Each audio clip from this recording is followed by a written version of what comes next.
During the panel, we're going to make you qualify that comment about the $5 million credit line, because I'll take one right now. I have a one-way ticket to South America. I was hoping to get a few of those, and some of my friends are also interested.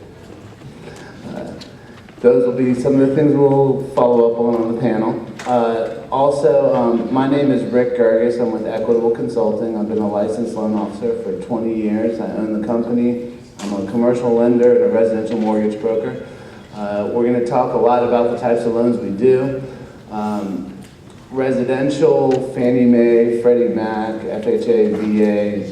Commercial for residential, which will be some non-agency products, and Fannie Mae for investment purpose.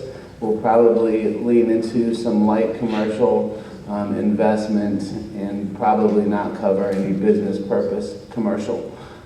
But we have a very knowledgeable and diverse group of lenders on this panel. A million years combined experience.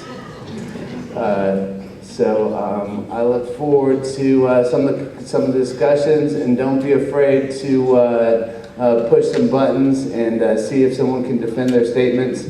We have a reputation as being a hostile group, and we expect you guys to hold us to that standard.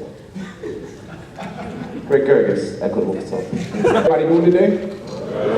Good. Thank you all for coming today. We got a good looking bunch, and at this time I'm going to invite all of the BAs to come up. My name is Mike Braswell. I'm the owner of Braswell Capital Solutions, and we provide financing to real estate investors. We do fix and flip, buy and hold, and commercial real estate. And I also, for GaREIA, I manage the business associates. And so at this time, we have everybody come up and give a 60-second commercial on why you should want to stop by their table after we talk. And here I have Mr. Vance Blue. He's going to tell you why you should contact SWBC. Hey everybody, I am Vance Blue with SWBC Mortgage. We're a residential mortgage lender. It means 1 to 4 unit conventional financing.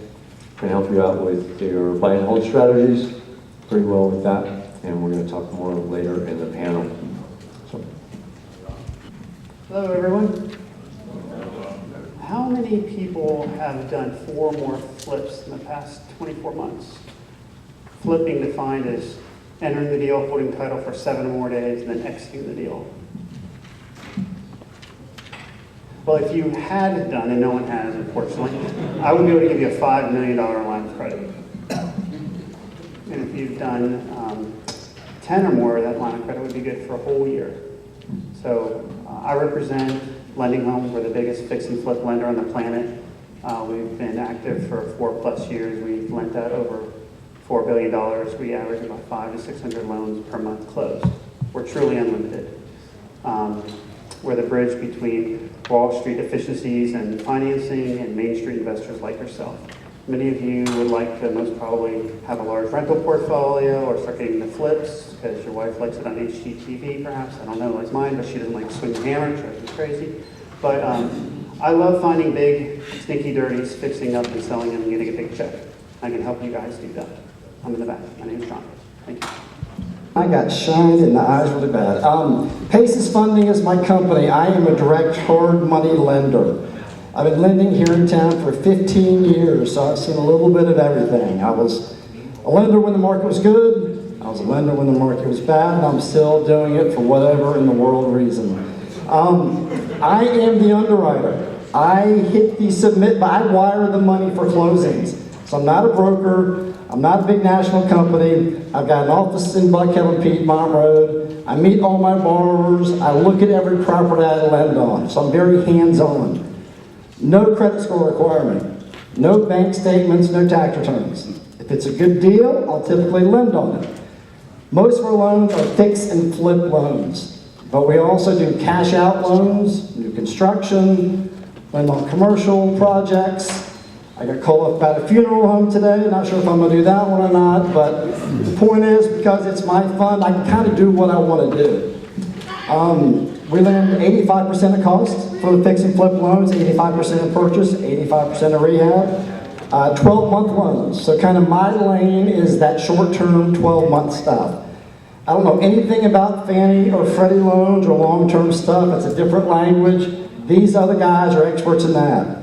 I can do the short-term stuff.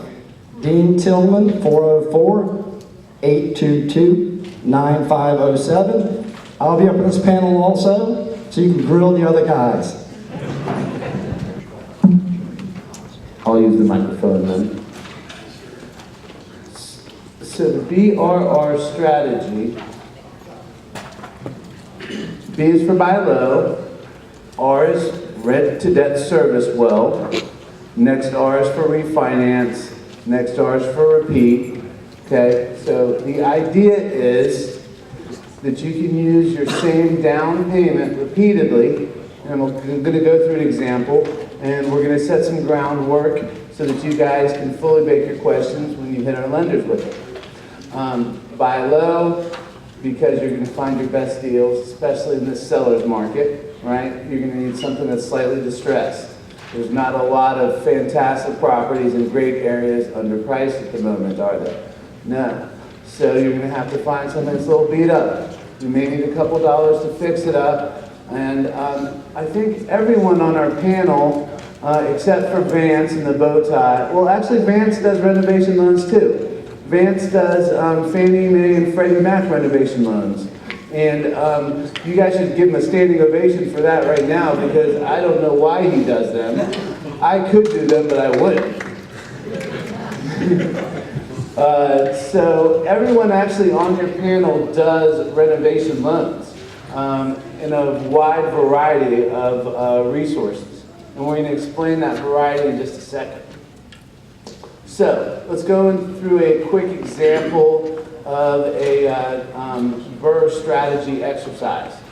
So you find a distressed property for $100,000. If you put $30,000, and if anyone wants these slides, you can send me an email, and I'll be happy to email them to you. If you put $30,000 in this property, it has an after repair value of $200,000.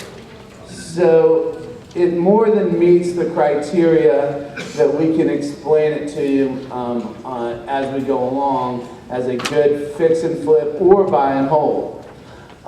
So with $30,000 added on to the $100,000, we'll be into it for $130,000 with a $200,000 after repair value. I put in a number of 90% loan to cost as the financing. I didn't talk about credit, experience. This is kind of a example, random loan to value percentage. And a good question for our panel members will be, what loan to value will you loan at? And what credit criteria, if you have any, will be the basis for those different loan to values. And we'll put some sample questions up at the end. So if we're willing to do a 90% loan to cost loan on $130,000 for acquisition and rehab, and the seller is willing to pay closing costs, that means that the buyer, the investor, the borrower, is bringing $13,000 to closing. There's a $117,000 loan. That investor would need to set aside $7,000, and I'm being deliberately vague with this number. I didn't say how long the holding cost was going to be or what interest rate the loan was at, but let's roughly say that's 6 months, 1% a month, $7,000 for holding costs, $10,000 for the first phase of construction. Normally, when you get a rehab loan, the first phase of construction is your responsibility. You'll have to pay for that out of pocket or facilitate it through a general contractor or put it on a Lowe's or Home Depot account of some sort. In any scenario, that usually comes from you. Long story short, this investor will spend $30,000. $13,000 for his closing cost, for his down payment, not closing costs. $7,000 for holding costs, and $10,000 for his first out-of-pocket draw. And assuming he doesn't go over budget, he'll get all of that back. Phases 2 through 7. Renovate. Complete the renovations. We've only spent $10,000 of our hard-earned money. We get it back each time over 3 phases. If there's $30,000 of renovation, it's Spend $10,000, get 10 back. Spend another 10,000, get 10,000 back. Spend your third phase of 10,000, get 10,000 back. That's the same $10,000 in play. We complete the project, yay, congratulations, house is ready to rent. We rent our property to the market best standards, right? You can't rent a house for $2,000 if all your neighbors are renting for $1,000. So the market's really going to dictate your rent. However, you want to keep in mind, some people say a 1% gross rent multiplier is a good idea, but really it comes down to the debt service coverage ratio. So let's just say $1,500 is our rental amount in this example. And then we refinance it at 75% loan to value. We said our after repair value is $200,000, gives us a $150,000 loan. Let's say our interest rate is 6% interest only. I picked that number just because it's easy math. It's $750 a month, 0.5% a month, plus taxes and insurance, $1,000, again, just for easy math.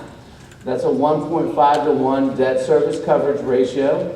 That should be what everyone shoots for. A 1.5 debt service coverage ratio should be your hold minimum criteria. Your goal should be 2 to 1. 1.75 to 1 should make you happy about yourself. 1.5 to 1 should be close to a minimum standard. 1.25 to 1 should be an absolute minimum standard. Cash out refinance, we'll set $37,000 off as the difference, 113 minus 150, leaves a remainder of $37,000. So, you went to closing with 30, you spent 30, you got $37,000 back at closing plus the $10,000 in renovation. How much is that in total that you pulled out? $47,000.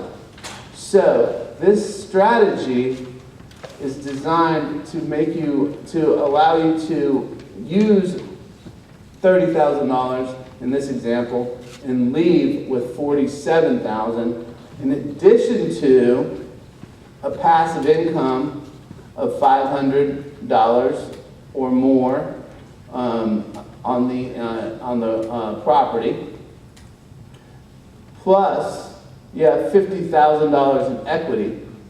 If the house is worth $200, you borrowed $150, you have a $50,000 equity position. With time, your rent should go up at the rate of inflation, let's say 2.5% to be conservative. Your mortgage should amortize per the amortization schedule. You should be building wealth over that disparity. And you may want to participate in a Trump-esque model where you borrow money to pull cash out in the future. It's a good way to get tax-free income. And the repeat is where people do this, once, twice, 4 times a year. The point of it is to generate long-term passive income and long-term wealth that doesn't require any more cash infusion. Actually, it's cash out. Personal credit criteria. Not all of us have the same criteria. Fannie Mae doesn't pull criminal history.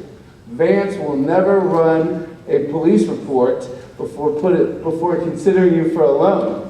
But the rest of these guys might. I Googled a guy one time and he came up with like a mortgage fraud, just got out of jail like 2 weeks ago.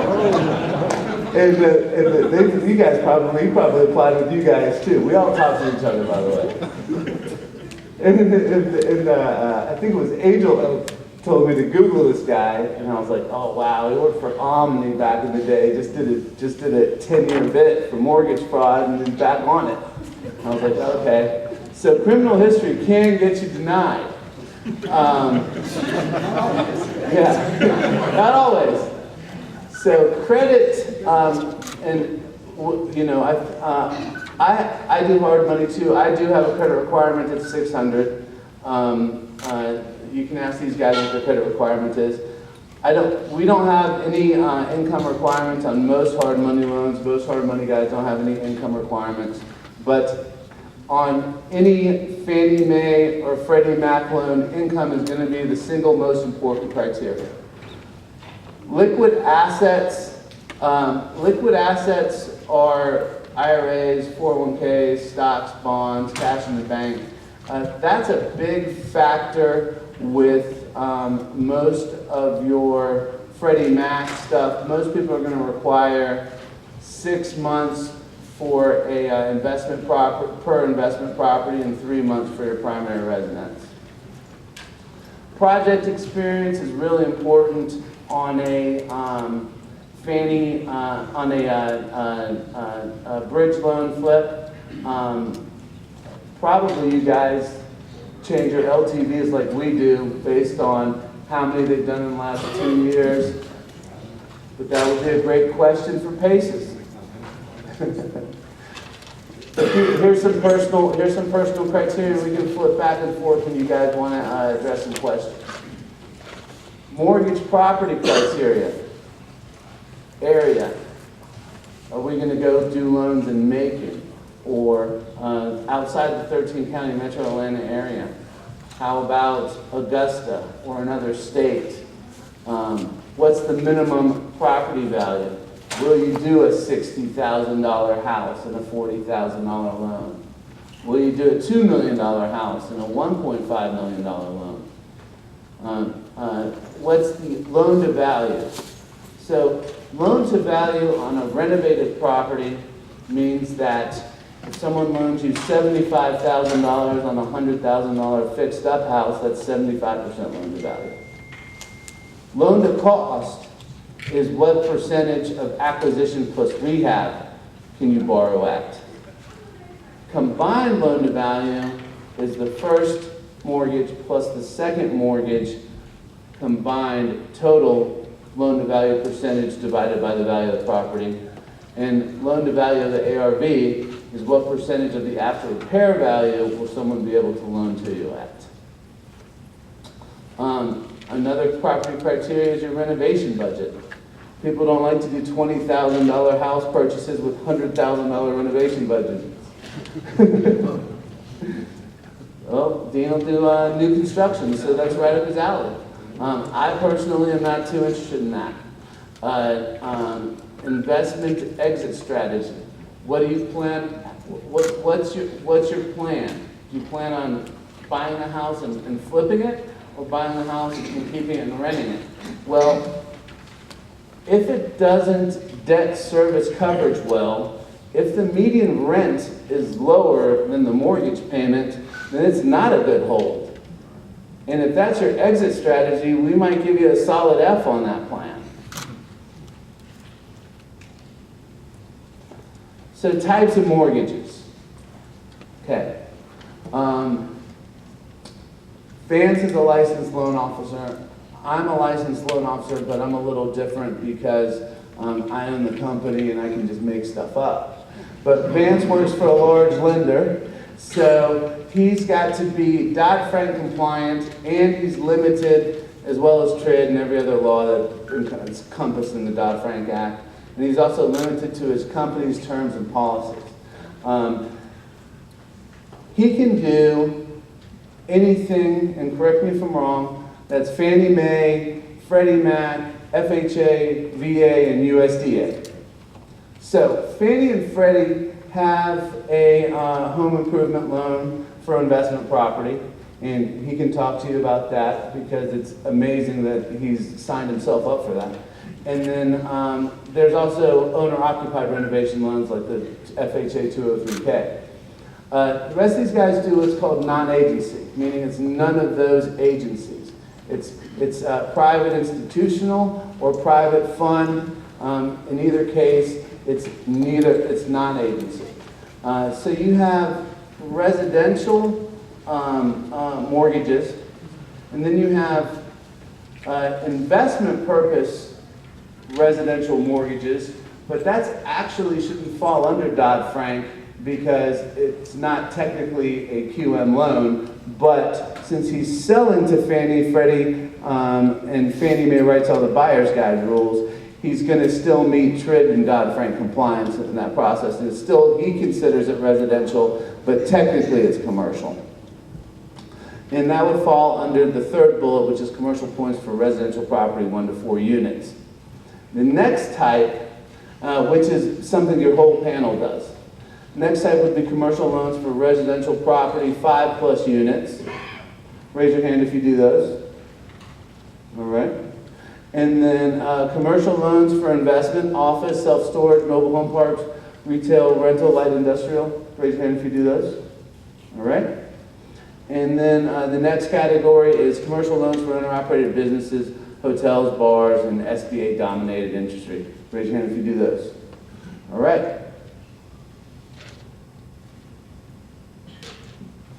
This is something that I kind of made up, but it's stuck, so I'm going to run with it. These are what I call types of loans based on interest rates. Okay? And this will be my last slide before we go into questions. You guys want to do, was there some music?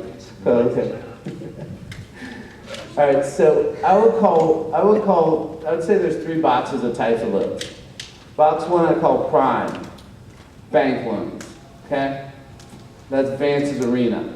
All of Vance's loans are fantastic interest rates, okay? The opposite end of that spectrum would be Dean at Paces. But I'm great to deal with. Yeah, What did you pay for? he's absolutely swooming, but your interest rate's going to have 2 digits. And then soft money's in the middle. It's between 6 and 8.5, and that's normally your non-agency loans where you're going with almost no documentation. The merit of the loan is basically based on the income generation of the property. But the rates are coming down on those, and I actually am seeing them in the high 5s. But for the purpose of keeping rounded numbers on this slide, we'll call them 6 to 8.5. Prime loans, I think the average offered prime rate is really 4 1/4, but everyone likes to advertise 3.875 lately. What's funny about the advertised rates is that it's a 40% loan to value with an 800 credit score before any adjustments. If you turn on your TV newspaper, you'll see the advertised rate is 3.6. I think I see a lot of emails today at 3.6. Yeah, good luck getting a 3.6 at par pricing. You can get it, but it'll cost you some points. If you have a 720 credit score and you're falling within the range of desired loan sizes. Here's some good questions that you should ask any loan officer, written by a loan officer, for loan officers. What areas do you originate loans? What types of loans do you originate? Minimum max loan amounts and property values. CLTVs, LTVs, LTVs of ARVs, LTCs. These are all good questions to ask, and the CLTV is really a loaded question. It's really asking if you'll allow a seller carryback second, or if you'll allow a HELOC to come into a second mortgage, or some other scenario. What's your interest rate, terms, and for bridge lenders, you should always ask, what's your end of the term procedure? The biggest risk that new investors have is going to be going into foreclosure at the end of your term. So if you have a bridge loan that becomes due and it has a 1-year balloon, you always need to ask your bridge lender what's going to happen at that end of the term. If they're going to charge a monthly penalty, you're going to go into foreclosure, what happens specifically at this point. I'll leave that up for a while, and I will open it up. You guys can say whatever you want about yourselves, and Is there another mic for the audience? Yeah, it's a good idea.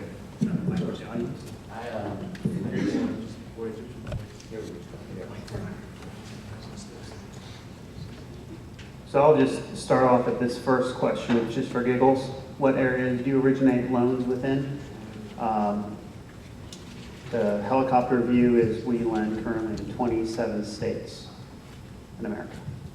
As far as rural versus kind of inner city, if you like, we will do rural if you've done 10 or more flips in the past 24 months. Otherwise, we do consider them a little bit more risky. We don't do them. It's harder to exit. There's less demand. So working the problem backwards, you want high demand. If you're going to buy a house, add smart value, or fix it up or renovate it and sell it. The more demand, the easier it is to get out of the deal or exit. That's the first question for me. We provide funding in 40 states around the country. We're not in the states that you don't want to be in anyway. We're not in Idaho, we're not in Wyoming, where there's more buffalo than there are people. Hard to get a comp, right? I mean, what are you going to comp? A couple of buffalo for a house? It's not going to work. So we don't do the kind of those states that are up in the interesting part of the country. What types of loans? We do fix and flip, we do buy and hold, short-term and long-term rental. I know the big buzzword now is Airbnb. Everybody wants to know how to get into that space. So we definitely do the short-term rental loans. They're a little different than the long-term rental in terms of how we have to evaluate the income that the property is going to generate, right? Because, you might have it rented out half of the month and the other half of the month it may sit vacant. So we have to look at it a little bit differently. And so the rates and the fees tend to be higher for the Airbnb loans because of the added risk of lending on a short-term rental. From a lending standpoint, we'd rather have a 12-month lease agreement in place as opposed to people moving in and moving out of your property every 3 to 4 days, right? It just makes more sense. So we do that. We do 1 to 4 unit residential stuff. We also do 5+ unit, which you get into the commercial with the multifamily, if that's your thing. Kind of go down the road. Minimum loan. So I wasn't necessarily saying you guys have to answer any questions. Okay. There were just sample questions for the audience. You can say whatever you want. Oh, okay. Well, good. All right, well, what I say about the BRRRR strategy is it's the best of both worlds, right? You get the forced appreciation from doing the rehab to increase the value of the property, and then you get to refinance it, take as much of the cash as you can back out that you put into it, get it rented out. Now that's your ATM machine for life if you choose to keep that property. You avoid the tax, the tax hit you're going to get. If you were just rehabbing it and selling it for profit, you're going to pay capital gains. But by using debt and refinancing it, you get to take that profit tax-free. Okay? Plus, you turn around and you rent it out to somebody that's going to pay the mortgage on the house anyway. So it's a good way to build capital and to build long-term passive income simultaneously. And so what I tell people to do is, if you have money to get started, like Rick was saying, you can invest 30 or 40 grand into your first project, and the goal is to keep flipping that money over and over again, and then you look up after 2 to 3 years and you have 5 to 10 rental properties. You have capital in your bank account, money from the refinance, so you're not cash poor, and then you have somebody paying the rent and you're generating rental income.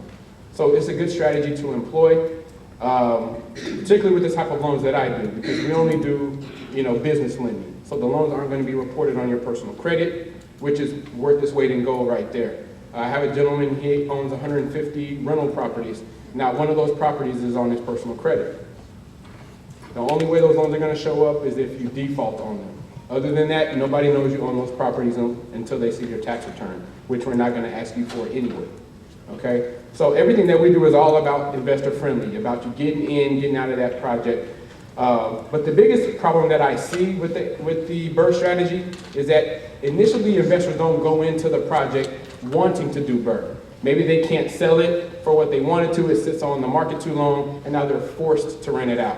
Well, now you've over-improved the property, you're not going to get the rent that you're looking for, and by the time you try to refinance it, you owe so much money to Dean, right? Because we're only going to go up to 70, 75% of that value, and so you're probably not going to meet our minimum DSCR requirement of 1.2 because the rent that you can actually get in that area compared to what your mortgage payment is going to be, it's just not going to make any sense. So what I tell people to do is make sure that you know your exit strategy going in. Don't have this, I'll figure it out as I go along. You're going to lose money. Know what you're going to do with that property before you get into it. That's the way you effectively execute the BRRRR strategy. Okay? Don't be a reluctant landlord. What's the season period? 30 days. Wow. So we have a 30-day season requirement, which means as long as you've owned that property for 30 days, we'll refinance. Was seasoning time before you could refinance? Yes, so 30-day seasoning. Does anybody not know what that means? You know, okay. That means you've owned the property for at least 30 days. So from the time you bought the property and the deed was recorded with the county, 30 days later, we can refinance it into a long-term rental loan. Some lenders are longer, some are 6 months, 12 months. I believe Fannie still doesn't have these season requirements, but you have to go through other lenders to get to them. So that's a really good question for a loan officer, by the way. Vance would brought that one. Yeah, Vance, you want to talk about seasoning? That's a good one. Delayed financing. So seasoning is a really good question. On conventional, you got, if you pay all cash for property, we get delayed financing cash out, 0 to 180 days. So, but we're only going to give you 75% of the purchase price back out of the property in that period of time. So that's why it's you got to know that. 6 months, I'll do the appraised value, cash out 75% loan to value of the property, but it's 6 months. That's Fannie and Freddie right now. So it's a great question. How long do I have to hold the property before I can get my money out on a conventional type loan? On the appraised value. On the appraised value. I have a question for Vance. Go. What's your favorite program? My favorite program? Favorite program? I love my renovation loan program.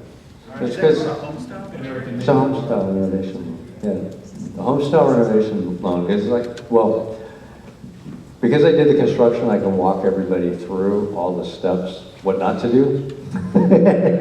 And so it's like when somebody comes to me and they look at that, you get my flyers, the before and after, ugly kitchen versus pretty kitchen.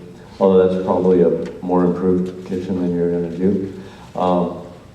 But it gives you a lot of opportunity. And you can do 85% loan to value of the after improved value of the property.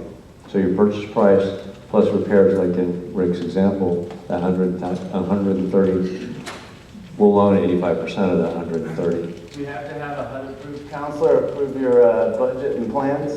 No. Yeah. This is, no, you need, I mean, you can have up to 3 contractors on that deal. Typically one general contractor is better. And to the point about criminal background check, we're going to do criminal background checks on the contractors. Right? So, yeah. So we're going to do a financial background check and a criminal background check because they're not going to get paid until they do the work. We'll upfront money for the materials as part of the draws, but we're not going to pay for the labor until the work's actually done. So it's a really good program for that. Requiring a licensed general contractor? Licensed general contractor. Which means what? Because a lot of people don't understand. Well, yeah. So the state of Georgia, so any of the contractors need to be licensed if they're required to be licensed. State of Georgia has licensing requirements for general contractors. So they have to show up on the state of Georgia's licensing requirements. So the borrower can't do any of their own improvements? That get No, paid for? well, it's possible with the program, but we don't allow it. But So you have an overlay. that's one overlay on That's a that. bad word, man. That's an overlay.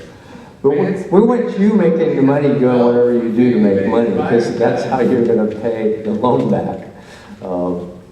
And even if you own a construction company, your construction company can't do the work. It's got to be a different company. So that gets a little tricky with people that have renovation companies, or they work for a renovation company. And it's a great program.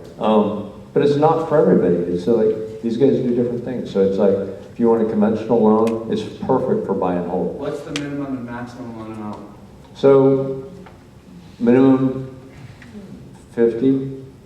Really? Yeah. What will you do? But you're not going to do renovation for 50. So it's like, I mean, you're not going to find something and have it renovated. So, but that's really my minimum loan amount on any loan that we do. is We both 50. know you're not going to ask for 50.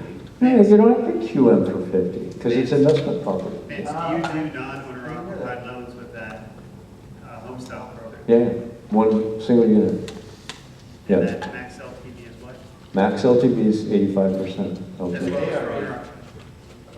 As well as for owner occupied. So he's asking the max loan to value, so it's 85%. So that loan would be in your personal name, whereas for Yeah. us three, you could not do it in your personal name. Right. That would be the. It's gotta be, you're borrowing for There's a big yourself. difference there. Go ahead. Got another question? What is Q&M? QM? QM, QM means qualified mortgage.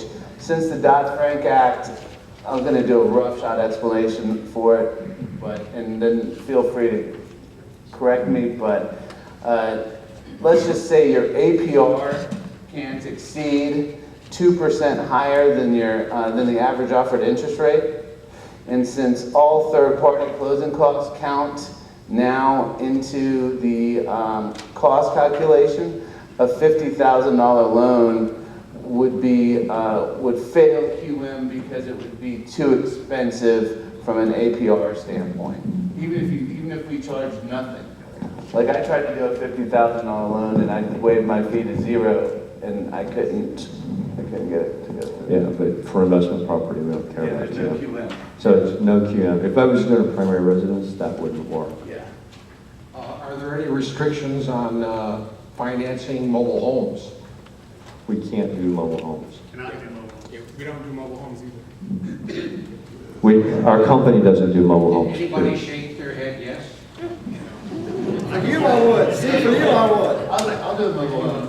I can give you a contract. You'll do a mobile home? Exactly. Yeah. I'm gonna refer that out. I'll do a mobile home, FHA Title II. I'll do a bundle of mobile homes commercially, and I'll do a single-family residence mobile home as long as it's underpinned, and the tongue and axle has been removed, and it's probably on a septic, and it's got to have a proper water and sewage and a masonry foundation's ideal. But yeah. Okay.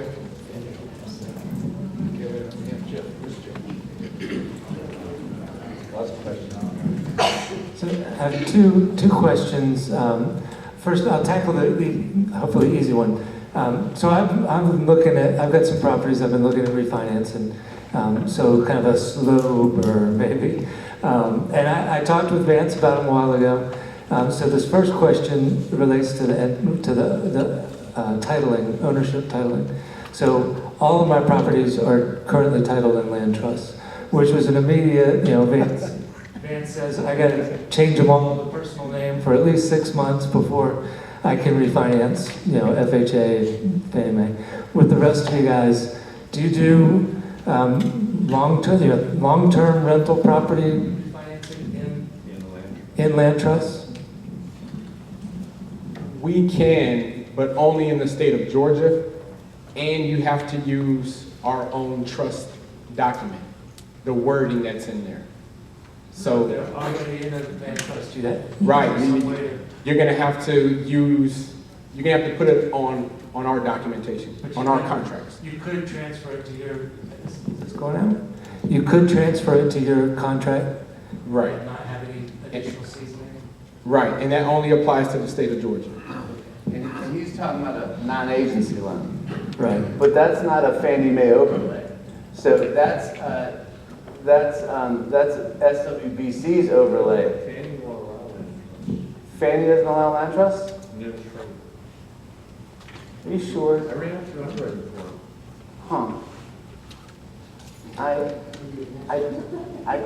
I'm gonna Google that right now. They didn't like our trust agreement for some reason. They don't like the trust. Yeah. And if it was, Was it irrevocable? Was it revocable? Or, It's a land trust. yeah, Revocable trust, yes, that's a different thing. yeah. well, yeah, I guess it all gets into terminology because That's right. If trust. it was in a revocable trust, you could do it. But since it's in a land trust or an irrevocable trust, you could. Yeah, land trust is a revocable trust. But anyway, I think there's a lot of confusion on that topic. So the other aspect of that would then be LLCs. So do the rest of you guys, if it's in an LLC, is pretty clean?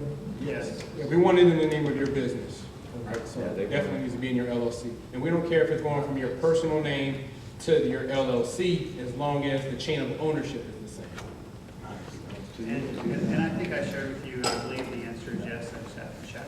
Okay. And I will lend to a person. I don't require an LLC or an escort, but I don't do long-term financing either. But if you're buying, a fix and flip or even the buy and hold, we can do it in your personal name. But it might come to roost when these other guys want to refinance you out in something longer and require you to move it into a different type of entity. Keep it an owner occupant for you, right? Correct. That's your non-owner occupied. Meaning your personal name. I had a question related to appraisals, because I think, Michael mentioned not over-improving in the unintentional landlord situation. So, but I want to make sure that I do the right things to get the best appraisal. So what kinds of things actually affect an appraisal versus things that just really don't matter? I mean, using properties that have actually sold that aren't listed. I mean, so often I'll get supposed comps that are houses that really are still on the market. Or the comps, the house is 1,000 square feet bigger in a different school district in a different city. And people send me those comps sometimes. That's not really a comp. A comp is a comparable house that's, sold in the last 3 to 6 months in the same subdivision, similar square feet. We can make some adjustments. Same construction style, a ranch, you can't compare that to a split foyer, which can't compare to a 2-story, and the homes need to be in the same, within 10 to 15 years of your house. So if your house was built in 1955, right, it's over in the West End, you can't use a comp and it was built in 1980. It's not a comp. It needs to be 1945 to 1965. Plus or minus 10 years is kind of what we like to see, right? Because it's around the same age, probably needs the same amount of work. So that's what I tell people. The problem, what you're asking about is due diligence. If you're going to flip in the city of Atlanta, you have to know the neighborhood, you have to know that street down to that house. Because you may cross a street in the same neighborhood and the values are completely different. so 2 houses that otherwise are exactly the same. One is finished with nice granite countertops, and one is a rental property that I didn't ever intend to have granite countertops.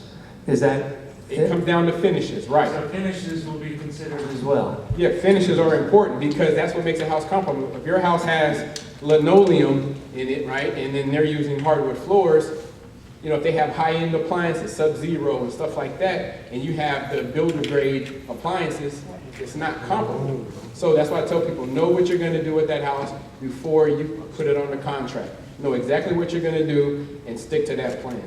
Don't be the reluctant landlord. Are only listed properties used in appraisals? If it was an off-market sale, do those get counted in appraisal? Off-market sales, no. Just what's in MLS, FMLS, that's what counts. So regarding your comment, you made a comment about adding smart value, I believe, or just rephrasing what you said. And everything they said is spot on correct. Just throw out a couple things about smart value add that might make a difference so you don't get stuck. Why would you not finish out a basement versus finish out a basement? Well, typically an appraiser will only give you, if it's the exact same fit and finish as the above grade, 50 cents on the dollar below. That's the answer to that. Why does it cost you more for an adjustment from an appraiser to have transmission lines that looks like some sort of alien invasion in your backyard, buzzing as you're back, doing your gardening in your backyard, versus like a normal power line? Well, one's scarier, less demand. Generally, one's 10% adjustment, one's 5%. A house on a cliff, house down in a hole. Steep driveway, car scrapes coming and going, less demand, right? So there's all these things that kind of affect, your property, and then that kind of leads up to the actual house, like your smart value add. I think it was Paul and Than Conrad, A&E, Flip This House. They coined the phrase "wow" and sizzle factor. You don't when you want to do smart value to the house. Granite's a great way to go. Solid surface countertops, but quartz is much more expensive. Sometimes $60 a square versus $25 a square. Right? At the end of the day, from a appraised value standpoint, it's still solid surface countertop. Right? A mix and match stainless steel appliance package from Sears Outlet and this store and this store and this store versus one that is Viking decor or Wolf, you know, it's still stainless steel appliances. You see where I'm going with this? So you can kind of put packages together to do smart value add. You don't have to do it everywhere throughout the house. You just have to selectively hit the bullet points that need to be hit, like the kitchen, master bath, right? We currently want the open layout, so sometimes opening up a wall in an old 3-1, right, might make sense, and figuring out a creative place to put that second bath to create the master suite. You see that a lot in town. There's a lot of different ways to do smart value add. Sometimes the roof looks like it's really bad. Cleaning it sometimes goes a long way. Pressure washing, smart value add, right? Adding a bedroom or a bath. Yeah, making it adding square footage. 3-1 and making it a 3-2 is often a good move. Then there's riskier things, very risky things, like ripping the roof off of the house or popping the top and going vertical. It's probably the most destructive thing you can do to a house outside of just putting a new roof on it. I mean, it's unbelievable. Very expensive, very high risk. You know, lower risk things that add a lot of smart value are, you know, your paint, your carpet, your quote unquote pretty house, something that's habitable that hasn't just been fixed up. How do you go through and fix up that house for the least amount of money to hit that bare minimum retail versus median price point? Anybody got any questions along those lines regarding smart value add? What about things you can't see in the order? The exploratory surgery. Yes, they will bite you. Get a good home inspector. You don't know what you don't know. Seasoned pros will walk a house and will typically know real quick. Michael brought up a good point earlier about what not working and talking about the ugly for a minute. The biggest challenge with the burr technique is finding the steals. The buying this low is especially difficult in this market. Now, you were talking about things not debt servicing well. A lot of people only buy $100,000 houses. And the funny thing about $100,000 houses is they always debt service well. You know, almost wherever they are. They rent well, mortgages are low. Now, when you get up to the $350,000, $400,000 price range, those don't usually debt service very well. So the debt service challenge is something that you find over 250 in the over 250 price range from my experience. You're right. And I tell my clients, you know, if you're going to rent it out, keep it, I say under $150,000, what you pay for. Like, to me, once you get above 150, in my opinion, it's diminishing returns. It's more risk, but you're not really getting that much more reward, right? Unless you're in a great neighborhood on the north side of town or something like that and the rents are high, right? I know Steve, I had to say that for Steve, because, you know, he invests in those areas. But for most folks, I tell them stay under $150,000, right? Because at the end of the day, if you're stuck paying that mortgage, you want to be able to afford it. That's how I would look at it. Worst case scenario, if I got to carry this mortgage for a few months, can I do that without bringing down my own house? And if the answer to that is no, don't buy the property, right? Pretty simple. I kind of like higher rent areas like Marietta, And I also kind of go towards the path of improvement, like Powder Springs in northwest Atlanta. More seasoned investors, definitely. I'm talking about if you're new to this, don't go that route initially. How many people in the audience have own one home or less? raise your hand. You own one or less homes. Okay. And then if you own 2 or more, raise your hands. 5 or more, raise your hands. Okay, so we've got both ends of the spectrum in here. I have a question. We have a general question over here. So, I'm a real estate agent. I'm doing my first non-agency lender for a rental property. One of the issues that I've seen both on the agency and non-agency is communication and lack of it from lenders. So what I'm trying to understand is each lender can tell you this is what the LTV is, this is what that is. They could give you the hard numbers, but what they can't tell you is how I'm going to communicate with you to make sure that this deal gets done. I'm not going to assume things that aren't true or assume different things that could kill a deal or, you know, not make things happen. So That's one of the things I'm dealing with, and I wouldn't say the lender because I don't close until Friday, so I wouldn't want any of you to know that person and then happen to go and say, he was bad-mouthing you at the meeting. So my question is, when you're dealing with a lender, how do you account for those things that aren't just on a piece of paper? Like they'll dealing with communication, making sure that they've read the contract and understand seller's going to pay this in closing costs, understanding that this is what you have written down. Basically, how do I effectively communicate with you when that is a big issue both on the non-agency side and the agency side? My nature will be different than these other guys because I'm a private lender. I've got my own fund and I've got my own staff.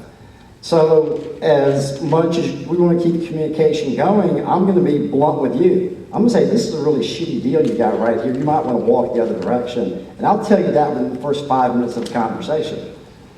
So there'll be a lot of dialogue. People in my office, we're known for pushing our clients. We're like, where's the purchase contract? Where's the rehab list? No, we need an Excel format. What's the ARV? You don't know the ARV. So we push you really quickly.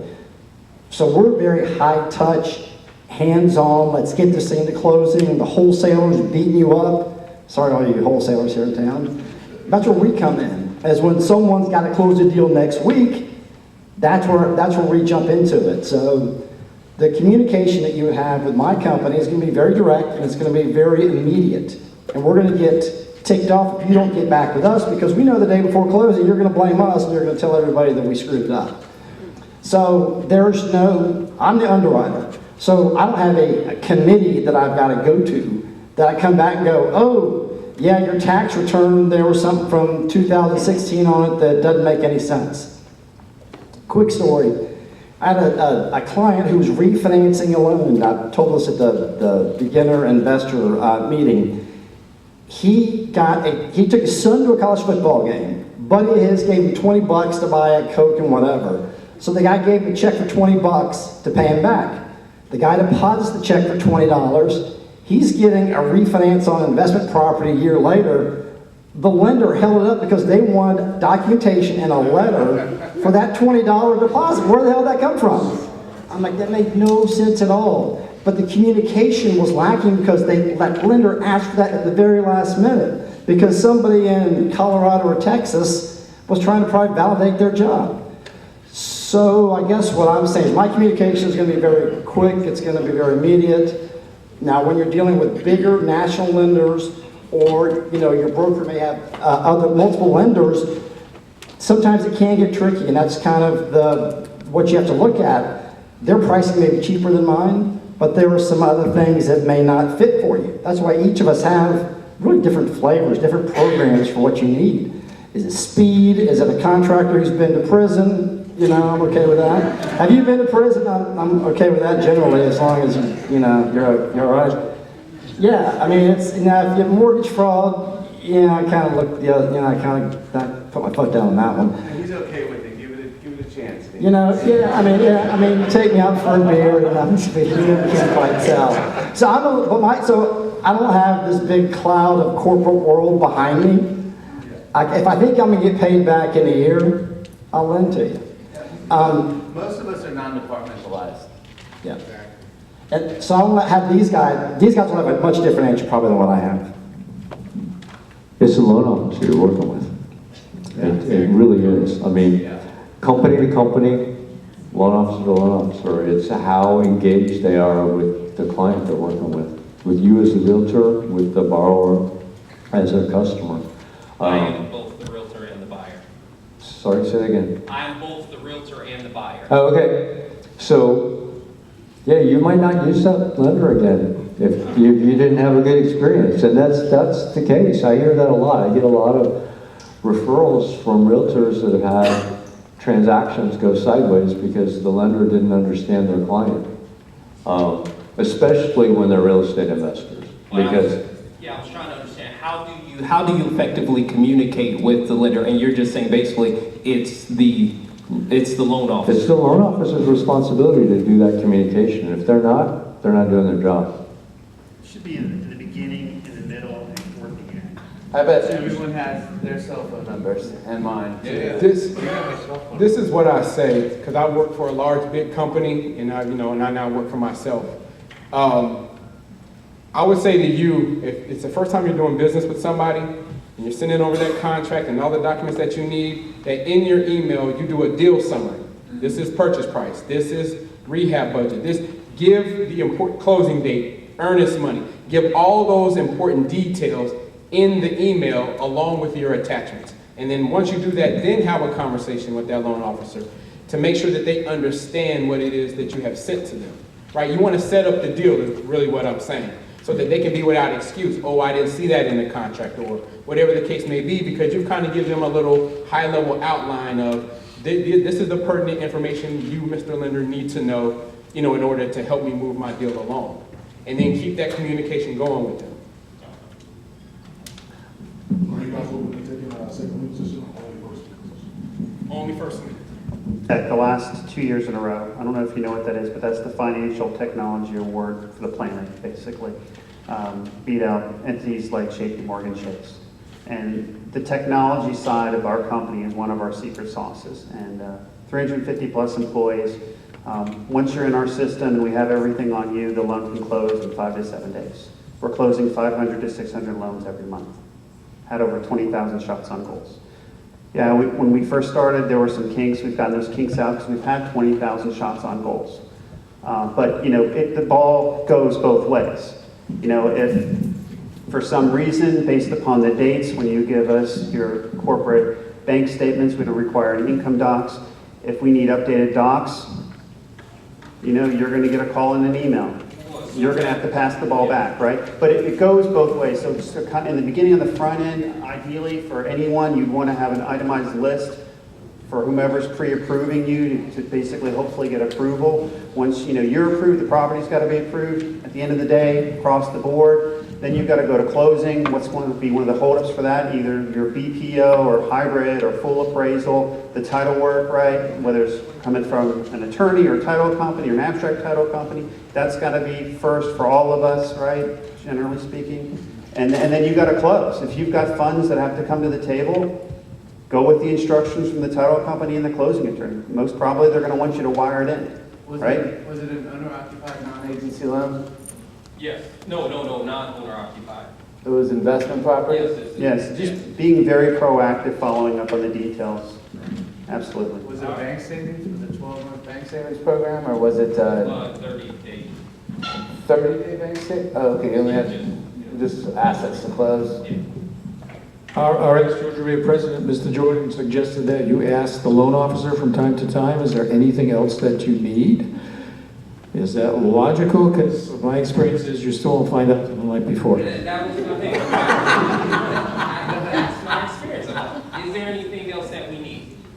No sort of communication. Then all of a sudden, we need this, and we're not going to close this deal today. And I'm like, what? My earnest money? This? What are you talking about? And then then I actually speak to them. And then they say, okay, well, we said we're thinking this. And I'm like, did you look at the contract? Do you know the seller's going to contribute this? Do you know? We can hear you. Oh, do you know that? Did you pay attention to this? And then it's like, oh, okay, well, we didn't know that. We're a national company, and so. So did you formally depose your loan officer, or was it sort of a Q&A process? Well, I want the deal to close. So I'm being nice, of course. Very, very nice. Yeah, I'm nice because I want to close. But I'm highly upset because you're putting me through stress after we went through all the contingencies and my earnest money is up. Yeah. And now you're telling me all these things that you could have told me towards the beginning if you would have communicated with me. Yeah. And I'm already asking, Well, there's no correct stereotype, so not all loan officers are the same. The learning experiences in real estate sometimes are very expensive, and you don't know what you don't know. So what I keep hearing you say fits with those two real estate rules. And they seem to cover everything in real estate. You don't know what you don't know, and the learning experiences are very expensive. And it's not a mistake if you don't repeat it, right? So next time on the front end, now you've had that expensive learning experience. It costs you some sweat, right? Some time.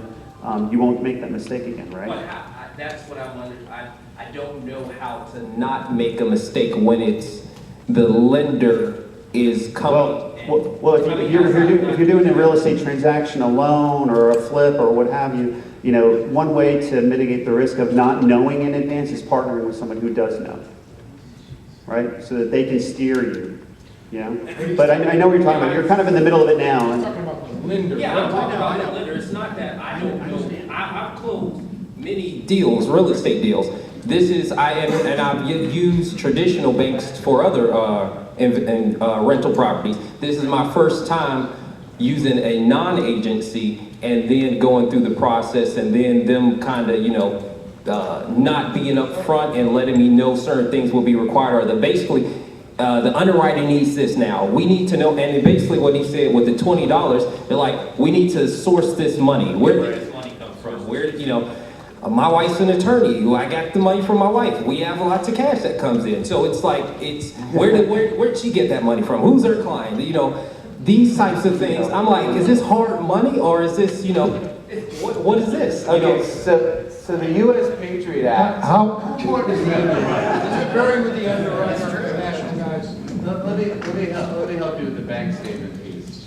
So the U.S. Patriot Act is an anti-money laundering law that's designed to prevent terrorists from buying real estate and flipping it back into legitimate money, or drug dealers, or a number of different things.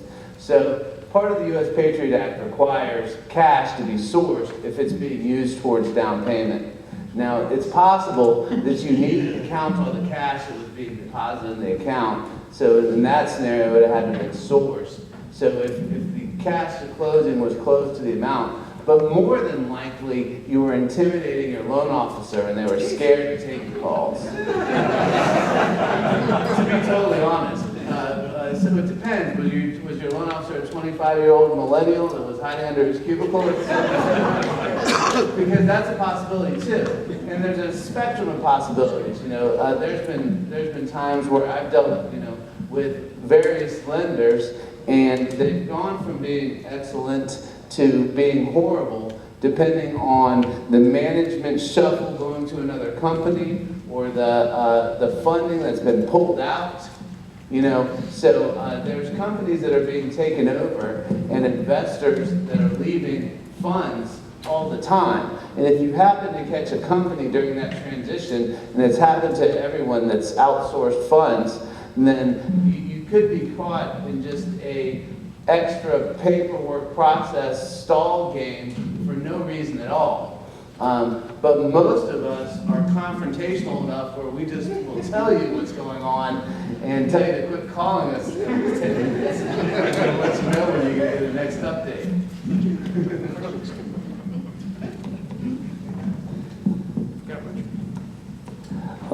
I have one question, like I own a property. If I do the refinance, right, I need to do the closing cost again one more time? I have to go through the closing cost. So how do I know the value of my property before doing the closing cost so that I don't lose money doing the refinance? Oh, I would, you know, do you have a real estate agent that you work with? No. That's what you need. That's a critical part of building your team when you're investing in real estate, right? Closing attorney, a home inspector, real estate agent, property manager, right? You got to have these folks in place. So I would, first thing I would say to you is to find a real estate agent that knows that area well, where your property is, and ask them to give you provide you with a BPO, a broker price opinion report. That's a good way to start, so that you don't come to me and then we're going to charge you $400 to $500 for an appraisal. Okay? So get with the real estate agent and ask them to provide you a BPO. It still may cost you some money, $50, $100, or they may do it for free. If I already own the property, what is the process? I already own the property, so I want to refinance. Right. And so you want to know the process? Right. I have to do the closing cost again, right? Is there a way? Right. You're going to have to refinance. You're going to have to get an appraisal. You're going to have to pay closing costs all over again. You're going to have to get a new title search. Everything is new because it's a new loan. Right. So you're going to pay the same cost you paid to buy the property. You're going to pay to refinance it. Is this your primary residence? You just use Zillow?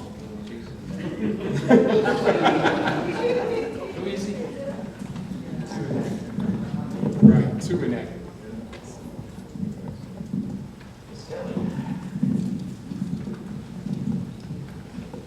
Hey, my question is in regards to partnerships. We're working on a deal right now, and my partner and I, either of us should be able to sign the documents. And the lender is giving us a hard time about that and want us both to sign, both come to the closing, et cetera, et cetera. So can you talk about any issues you guys might see with partnerships? How is your operating agreement written?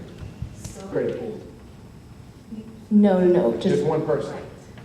Okay. Well, you know, in that scenario, it sounds like and it's a Georgia loan, so therefore your closing attorney, you should just direct them to explain how your operating agreement works, and if, you know, they want you to sign maybe some sort of an affidavit where the two owners of the entity give permission to one of you to sign on behalf, there you go.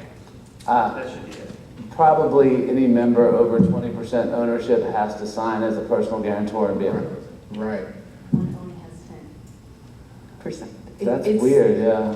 I thought it was weird too, anyway. That's weird, and yeah, under 20%, they shouldn't, the minority members shouldn't have to go to closing. I have a question for Vance. Vance, my name is Jay, and I wanted to go back to what you said earlier about the 6 months of seasoning on a property that's owned outright. What else do you like to see on that kind of lending? Yeah, so there's a whole bunch more in there because we're going to do income, assets, because depending on how many properties you've got, we're going to need reserves, depending on how many properties you've got, on all the mortgages you've got outstanding. So in your personal name, clarify that. Because you could have mortgages in an LLC these guys have done. I don't care about those. Only the ones that show up on your credit report. So as long as we got ability to repay, your score fits in the criteria, and that, we're good. So it's just, You said you name, not an LLC. individual name or a revocable trust. Right. Either one of those two we can lend to. If back to his point about the entity, it could be in a sole member LLC, but we could quick claim it out of that single member LLC if you're the only member of that, because you then technically owned it, right? So it gets weird, but that's possible as well. But the 6 month seasoning, if it's in a C corporation, which I've gotten a lot of individuals that have had properties in C corps, that's not the same as an LLC, and it's a weird. I don't understand where people got this idea that they should put property in a C corp, but they have. It's a bad idea. But if it's in a sole member LLC, that's the same as you owning it, and you can quick claim it out, but the loan's going to be you. Does that help? For this BRRRR strategy, let's kind of call it what it is. I mean, it's the seasoned investors, it's a buy and hold plan. Some marketing guy a couple of years ago came with this BRRRR thing, which caught me off guard. I'm like, what in the world is this thing? But it's a buy and hold strategy. Buy a house, renovate it, refinance it, and keep it as a rental property. Pull a little bit of money out if you want to. So let's not try to complicate things too much on this. It's a buy and hold strategy. For those of you who follow John Adams, for years he said just buy 2 rental properties a year. After a decade, you got 20 properties, and there's your retirement. So that's really what we're talking about here. I've seen so many websites with this, hey, we've got this new BRRRR strategy. I'm like, well, yeah, it was new in 1902 maybe, but there's no novelty to it today. It's owning rental properties, which is done all over the country. So that was my 2 cents on the BRRRR name. Hey, how about that U.S. women's soccer team yesterday? Anybody watch that game? Woo-hoo! Man, there was a lot of soccer yesterday. I think I watched about every game. That was Man United was no good. We saw some nice fireworks, huh? Yeah. So listen, with all due respect, I learned a lot because I thought one of the R's was roaches, but yeah. Somebody mentioned something about making, so one making point real quick, because So I've been a hard money lender here since 2005. And when I first got into this business, everybody was calling about Macon hot, Macon's great, Macon's this. Whenever Atlanta gets overpriced for investment properties, Macon all of a sudden gets hot. Because guess what? A house that's worth $60,000 today in Macon was worth $60,000 in 1950 and only worth $60,000 in 2050. So it's a great rental area, but don't bet on any appreciation. And another Macon fun fact, and I haven't verified this, so it's probably not true, but somebody told me years ago, it is the only quasi-metropolitan area in the entire country that has a higher rate of home renters than home owners, because it's an old mill town. And for generations, people have been brought up thinking you just rent homes, you don't own homes. May not be true anymore, but that's the point of the story. Macon can be a good rental area, but don't try to do many fix and flips over there. And Macon's very hard to get financing there. As far as rental loans, we only go down to $75,000 loan amount. I should say $75,000 property value. Minimum loan amount of $60,000. Most of the houses in Macon, $20,000, $30,000, $40,000. So I tell people, Macon is an all cash play. You got, raise cash, go in there and buy up stuff, because you're going to have a hard time trying to find financing for it. Whether it's a traditional QM mortgage like we've been talking about, because it's not going to meet the standards, it's going to be considered too high of a cost. And from a lending standpoint, I would rather lend $100,000 than to lend $40,000. Right? I have a higher rate of return on the $100,000. A lot of people always ask, why don't anybody go down below $75,000, below $60,000? Well, because it's opportunity cost. I can take that same 60 and give somebody 100 with it and make a higher rate of return as a lender for the same amount of risk as lending $40,000 to you, right? So that's why nobody does the small loan balances, because there's just not a lot of money in it and it's the same amount of work. Okay, so for places like Macon, some places like Columbus, some of these other smaller submarkets, you're gonna have to go in there with all cash. Point, counterpoint. I've done probably a half dozen $25,000 loans in Macon this year. I'll go down to $25,000. I'm not saying they're my best loans of all time, but 3 of them have paid off already, and they haven't refinanced. They've sold another property to pay me back. So the point is, the refinance is where it's going to kind of hamstring you a little bit, unless you can maybe bundle several of those houses into a portfolio loan, possibly. Maybe It needs to be a bigger to make it work. Yeah. So. I'm going to throw a counterpoint in just for Fun, and I think this one probably came across your desk, Gene. I think you turned it down, but don't say any names. I don't want to call anyone out. There was a great property from a cash flow hold standpoint that's a quad at Macon. The guy's going to be all in for about $100,000 on it, and each unit is a 2-1 that should Section 8 for over $900 a unit. So that's 900 times 4 is 2,700. The debt service on that is under 1,000. 3,600. 3,600. New math, millennial. The debt service coverage ratio on that is over 3-to-1, which is off the charts. If you could pick up 20 of those in the next 10 years, then you'd be a fantastic retiree. So there is a great Section 8 market in Macon for the buy and hold long-term rentals. And Section 8 for some reason pays not $800-900, close to the same amount there as here. Question over here. I was just about to ask that question in terms of multifamily versus a single family house. Do you look at criteria, should be similar? Do you look at that similar or a little bit different? For me, 1 to 4 units is the same as a single family, well, 1 to 4. So a quad is the same generally as single family. We use sales comps, which that kind of trips things up a little bit, because if you look at the income approach, value will be much higher. As lenders, as a short-term lender, we have to look at how do we get paid back? And that's with a loan from a lender who's going to pull sales comps. So I've got to kind of follow that model also.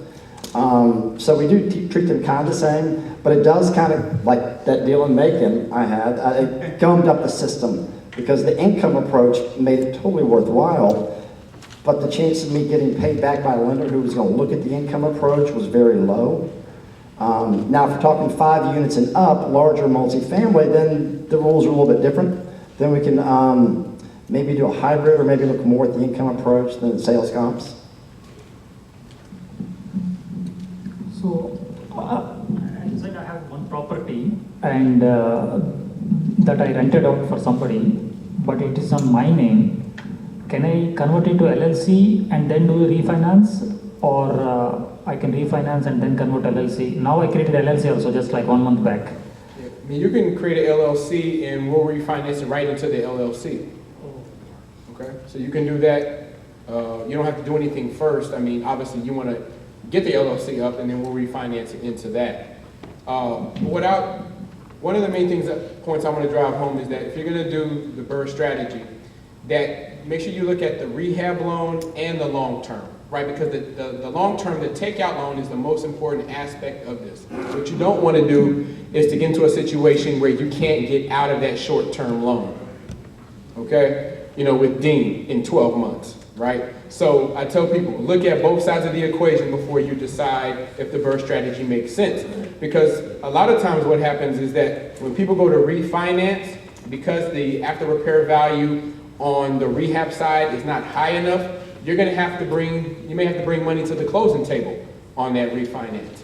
You know, do you have the extra 10, 15, 20 grand, depending upon what that spread is, to refinance out of a short-term loan? We do short-term and we do long-term. We do both. So you got to begin with the end in mind. You got to look at, what does it look like for me to get out of this loan? Because getting a rehab loan is fairly easy if you have the money, right? Because you're only looking at a very narrow aspect of the deal. But when you're talking about long-term money, the lender is looking at it, obviously from a different standpoint because the money is long-term. Okay, so make sure you know what the rental side looks like before you get into the deal. Because I've seen that mess up a lot of people. Somebody came to me and they were going to need about $32,000 to get out of that hard money loan into a long-term rental loan. They didn't have the $32,000. So unless they find somebody willing to give them the $32,000, like a friend or a family member, they're probably going to have to give that property back to that lender. Because the hard money lender wants their principal back so they can go invest it with somebody else. But they weren't planning on making this a BRRRR, right? So that's why I said you got to understand what you're getting into and look at both sides of the deal before you do the strategy. Because it sounds great and yeah, it's sexy, but if you don't structure it right, it's not going to be a good deal. Know your exit before you enter.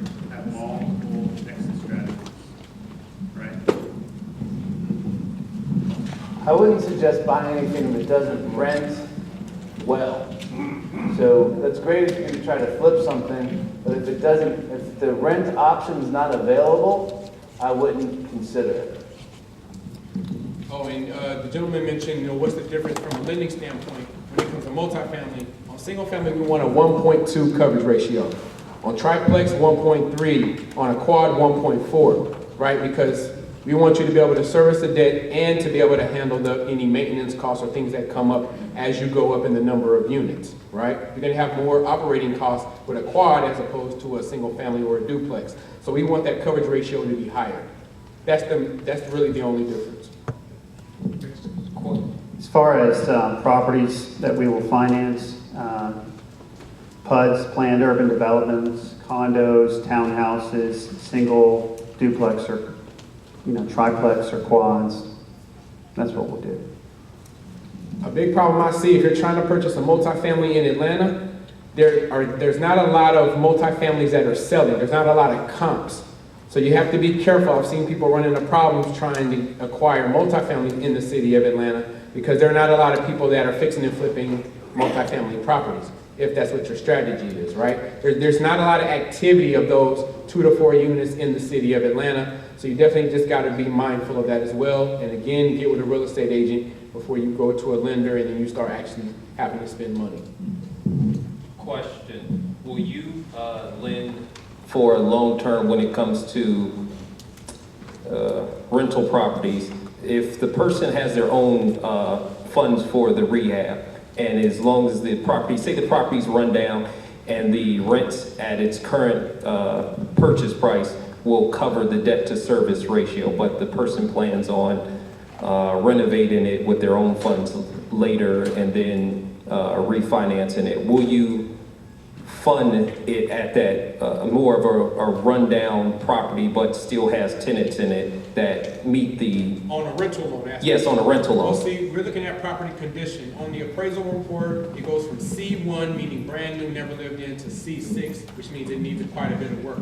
So when we get the appraisal back, it has to be between C1 and C4 condition. If it's not C1 and C4 as determined by that appraiser, you can't get a rental loan. You're gonna have to do work to it first to get it to where it's in what we consider to be habitable condition. Okay. You could do it in two-step as well. You could use a renovation loan and then turn around and refinance into a rental program. Right, but he's talking about when he uses his own funds. He wants Yeah. his own money, I'm saying. Yeah, so You know, yeah, so even if it would cover it, you know, because there's like, I've sold properties on Proctor Street and they would cover it, but you know, it looks pretty ratchet on the inside, so. right, you know, people have different living standards, right? So they're like, hey, it's habitable, water's running, electricity works sometimes. From a lending standpoint, we're like, no, this needs to be something that this person moves, somebody else can move right on it. It depends on the appraisal a lot. I mean, we'll lend on that. I'll lend on something that doesn't have carpet in it, right? It's bare floor, bare subfloor. Doesn't have to have appliances. To me, all of that. But knowing that you're gonna do that, you can buy that as long as the majority of the systems are okay, right? So, you know, you don't have holes in the road. It can't be a mold condition. So anything that's health and wellness related, that you can't have those kind of problems in that property. If it's got mold, we're not going to lend on it. Nobody, right? You gotta pay cash for that. Get a little remediated. But if it's in that C4, even though it's got a lot of work that it needs, we can still lend on that. Can I ask a question about sourcing of cash, since we mentioned it earlier? How long does cash need to be in a bank account before it's considered seasoned? Or do you have anybody? So agency stuff or not? Yeah, what? I guess both. So for us, well, seasoned is, we're going to ask you for 2 months of bank statements. So if that money showed up in those last 2 months, we're going to want to know where it came from. If it was in that third month before, I don't care. So that's a timing thing of knowing where your money's coming. But if it's from a legit source, and you want it all right, but if it's showing up in 2 months ago, we're going to want to know where it came from, right? No seasoning requirements with the type of lending I do. We don't care where the money came from as long as it's there when it's time to put it.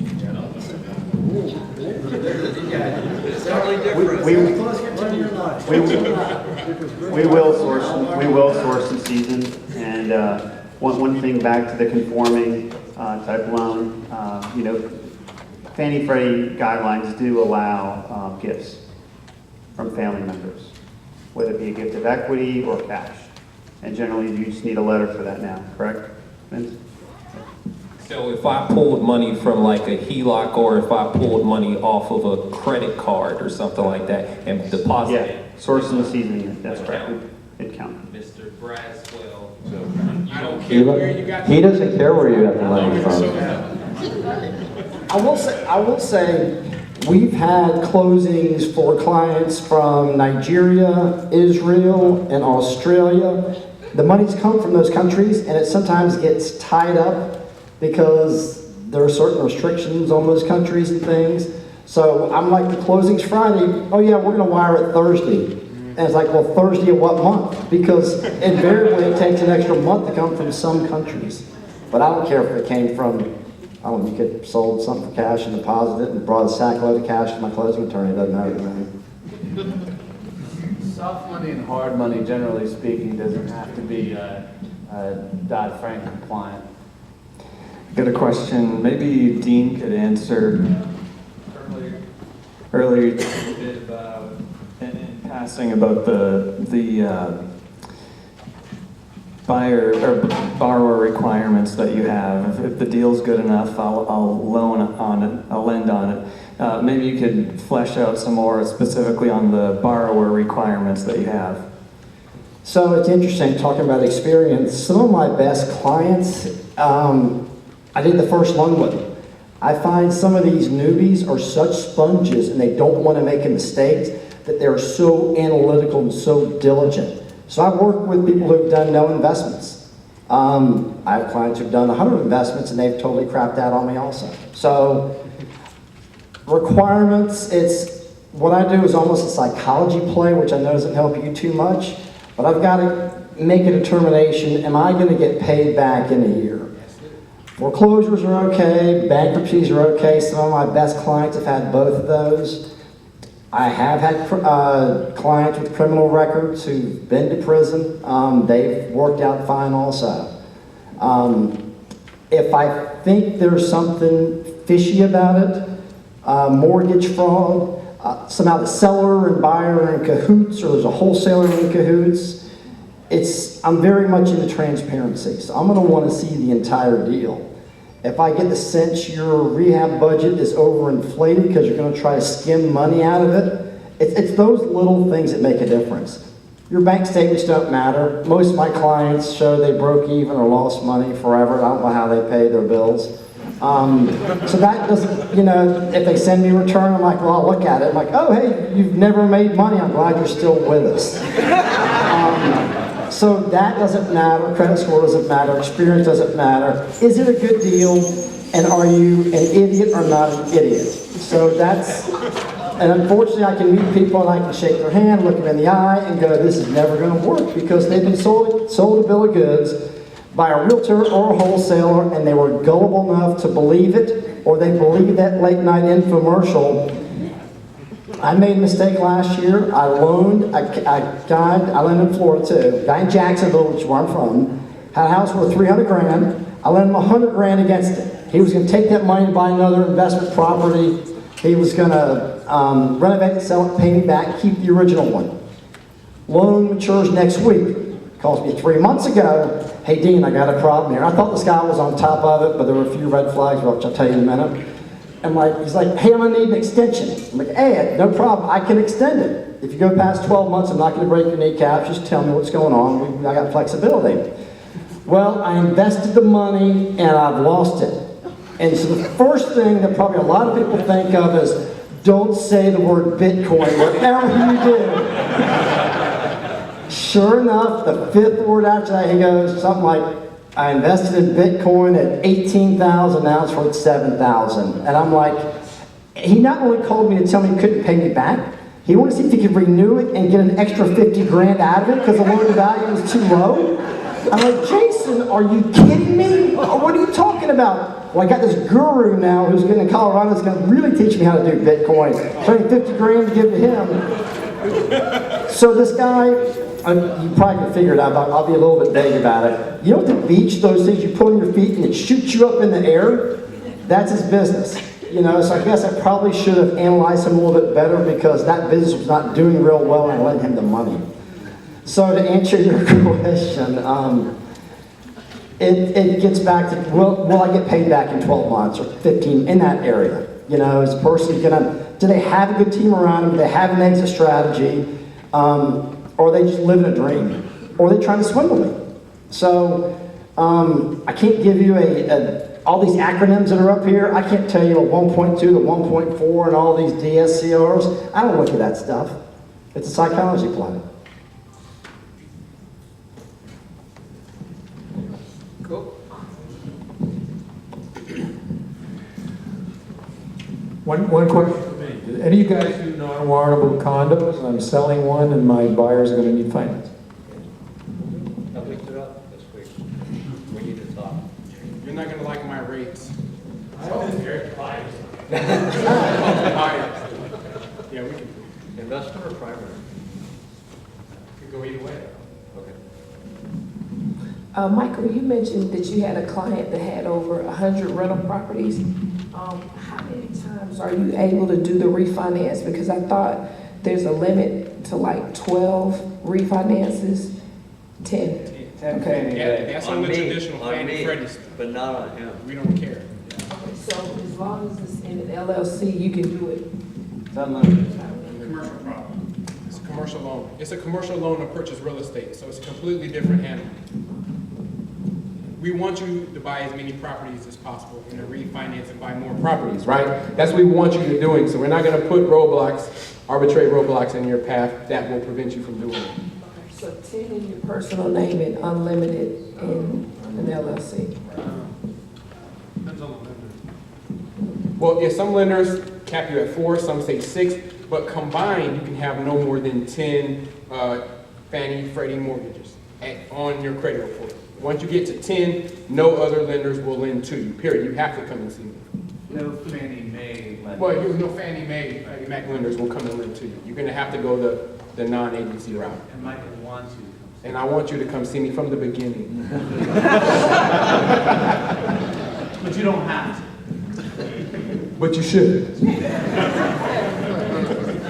Numbers of properties. So Number of loans. 6 loans under a blanket. Correct. You can own more properties. just 10 loans. It's 10 loans. 10. I frequently go for 6, 8 for 1 loan. And there's several things you can do. You can refinance and commercially also into one loan. So what's a due on sale clause? Anybody know what that means? What? The due on sale clause? It's an unenforced requirement to know that doesn't allow you to transfer title. So this is interesting relative to how many properties you can have loans, by the way. Who's here familiar with buying something subject to the existing financing? Doesn't that violate the due on sale clause? Yes. It does. Technically it does. What is that Supreme Court of the United States ruling, something Saint Germain Act? Anybody heard of that? The Barnes St. Germain Act. The what? The Barnes St. Germain Act. Yeah, I heard that a long time ago. So my understanding of that is that you could give the lender notice via certified mail for purposes of estate planning. You're planning on titling the property in the name of a trust and let it go 30 days. If they don't object, you keep that third-party proof now, certified mail that you gave them notice. They cannot come at you for that. Is that correct? That's correct, but I don't think there's any 30-day requirement. The law says they have to allow you to do that for estate planning purposes, period. That's right. That's right. They don't have an option to say no within 30 days. So a lot of times when people are looking to max out, they're not thinking about that creative strategy.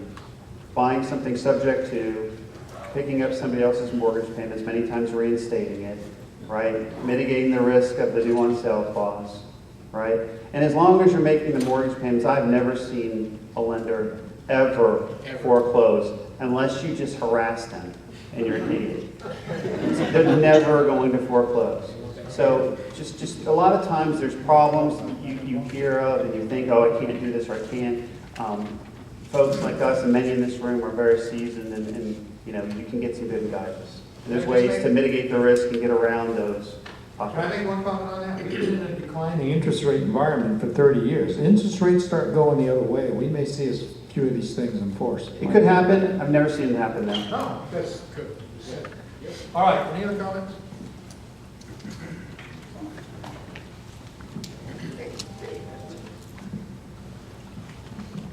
Can any one of you elaborate on doing a wrap? Do you guys do loans that entails doing a wrap? So like a wraparound where you buy something subject to and you turn around and sell it with owner financing by giving the new end user a second mortgage that wraps the first? Yes. Did everybody get that? Wrap Yes. your head around that.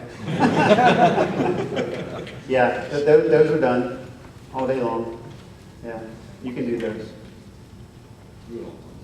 Yeah, we're on all. Right. Those would be seconds, so none of us would do that, I don't believe. Right? Would you do that? I write wraps for a consulting fee for investors to close, usually on owner-occupied buyers, because that would require a licensed loan officer to make it Dodd-Frank compliant. On an investment property, you usually just have the attorney do it. But I write wraps. There you go. Okay, we're getting close to the end. Well, I would like to ask all you guys, we frequently hear the statement at GaREIA, find the deal and the money will come. Would anybody like to comment on that, one way or the other? The deal and the money will come. It's a good deal, the money will be there.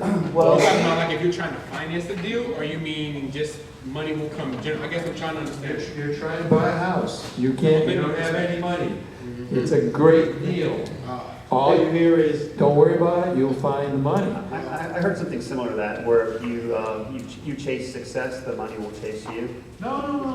I know what you're saying. I know what you're saying. To buy that property. I know what you're saying. No, not unless What you're I'm hearing from Mr. Dean is that's true. If it's a good deal, the money will be there. You've got to have a little bit of money down, a Right. little bit of skin in the You gotta game. have skin in the game. If you're totally skint, you're going to This is what I want you guys to comment. I know where you're going. No, you're gonna have to have skin in the game. At least 10 to 20% down is what we're gonna require. You know, but I will say this, and this program is gonna be changing. We do a 100% financing program on the fix and flips.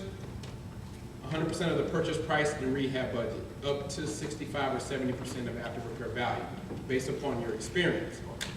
However, but you're still gonna have to bring money to the table, money for third-party closing costs, attorney fees, insurance policy, stuff like that. So it's not a true 100% in the sense that I show up and just sign my name, but you will still have to bring money for third-party closing costs if the deal is sweet enough on the fix and flip. But I'll say this, good luck finding a deal that even qualifies for the 100% in this market now because everything is so expensive.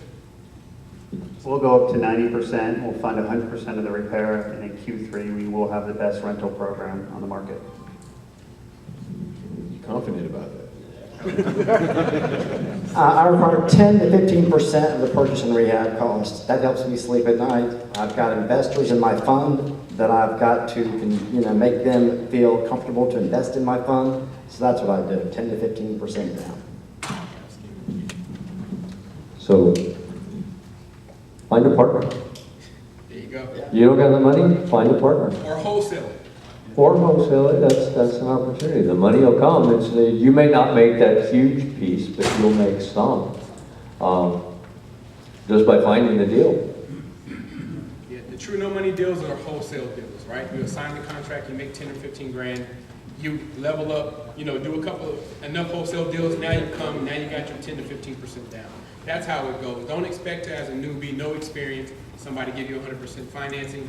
It's not gonna happen. We'll allow seller to hold back a second to mitigate some of that, but I still want to have a little bit of your own money in the deal. Yes. And don't become that wholesaler or the 10 wholesalers in the middle of a deal, because that's not healthy for anybody. Wow, I kind of threw a little cold water on the evening with that question. One wrap-up question, a couple wrap-up questions, anybody?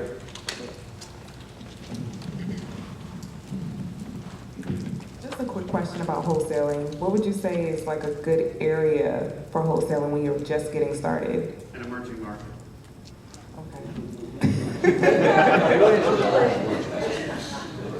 It's going to change. I mean, now everybody's trying to be in the West End, Pittsburgh. A few years ago, it was Peoplestown, Summerhill.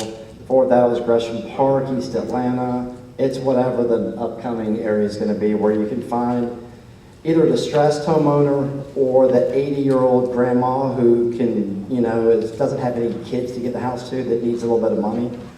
We see a lot of that going on. So that's usually older neighborhoods. So.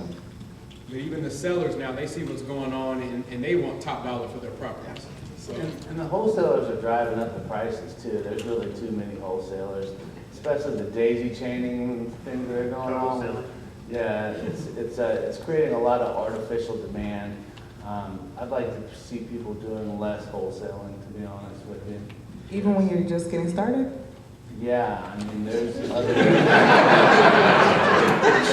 If you do it the right way, we're talking about putting in a wholesaler paying that A fee because some of them are just so difficult to work with. I mean, they're calling up 10 times a day, they're harassing the closing attorney, they're harassing everybody, and they have no skin in the game. So if you do it right, there's a spot, there's a place for wholesalers. If you make $5,000 just signing a contract, that's a good deal. But what a lot of wholesalers are doing, they're trying to make $20,000, $25,000, $30,000. And as a lender, when you come to us and we see the wholesale contract, and you just artificially inflated the value of this property by 20 grand because you're being greedy, either you're gonna have to come down to a reasonable fee, or we're not gonna do the loan. Just imagine that there's everyone in here is a wholesaler except for one guy who wants to buy a house in Powder Springs. What's the price that's going to happen in Powder Springs? You know, he's got to pay an extra $20,000 to watch it just balloon down. Don't be greedy, that's all. Mine's the 205 rule, which means living in it for any 2 out of 5 years. Per spouse, up to 2, I believe you. Annual capital gains for $250,000. So if you keep stepping it up every 2 years, right? A year and 3/4, you're targeting your exit, you're targeting your next entrance, adding smart value, targeting an emerging market. It's very feasible to have free and clear $1 million at the end of 10 years. Don't let these older guys talk you into retiring in your 20s. So did everybody understand that? $250,000 per person exclusion, living at 2 years out of your last 5. That's a license to steal. If you're either mature and have no kids, you don't have to worry about schools and moving, or starting off. You live in a home, you do work on it yourself, you flip it after 2 years.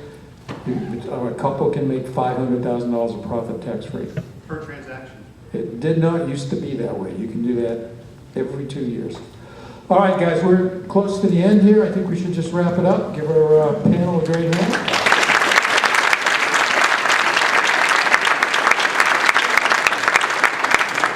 One last comment. We do have a course coming up in wholesaling if you want to learn how to do it right. Run the crowd.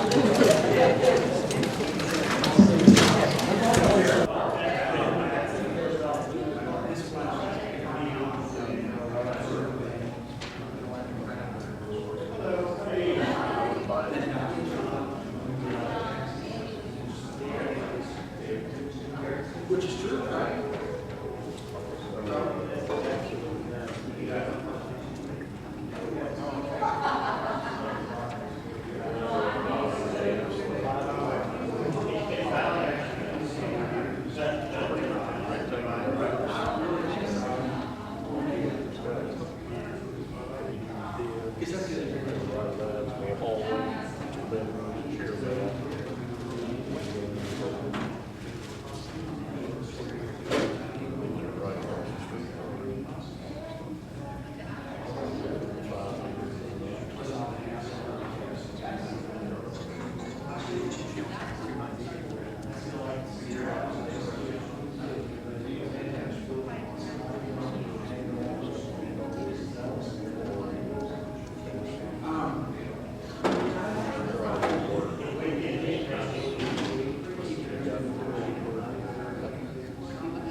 Discussion tonight that you guys are going to love. We have some experienced GaREIA lenders who are going to tell you how to get money to buy houses with. Fabulous experienced panel. Who's on the panel? No, seriously, we have five people on the panel. We only have 4 chairs. So it's going to be great, but we got to get to it, okay? So there's networking at the Rose and Crown after. You get your 3,000 calorie midnight snack. Beautiful. If you're a guest today, you can apply your guest fee towards your $149 annual membership. I highly recommend that. Member benefits tables in the back somewhere. We can talk about all the benefits of being GaREIA. Cut you off. Facebook, Twitter, all that stuff. We are looking for volunteers. GaREIA is a volunteer organization. We have a couple of part-time paid people and 1 full-time. Everyone else on the board and running the 20 subgroups every month, etc., are volunteers. We need your skills. Whatever your skills are, we need them. Every subgroup, every board member is supposed to have assistants, and I don't think we have a single one with an assistant. So whatever you want to learn about, you want to network, you want to meet some of these people and work with them, it's to your advantage. All kinds of advantages of of being a volunteer. Real estate cruise is coming up. I think we promoted that fairly heavily. Are we sold out by any chance? No. Not sold out. Okay, great. So this is a 4-night cruise that takes off, I think it's October 18th. 28th. October 28th. It's, last I knew, there were 12 hours of education on the cruise. Oric wants to talk about the cruise. He knows more about it than I do. How everybody doing? All right, I'm Oric. Most of you don't know me, but I'm the one who's actually setting up this cruise for you, okay? Thank you, thank you. But this is the opportunity, if you go on this cruise, this opportunity to sit down and talk with investors. You'll be able to, where are they going to go?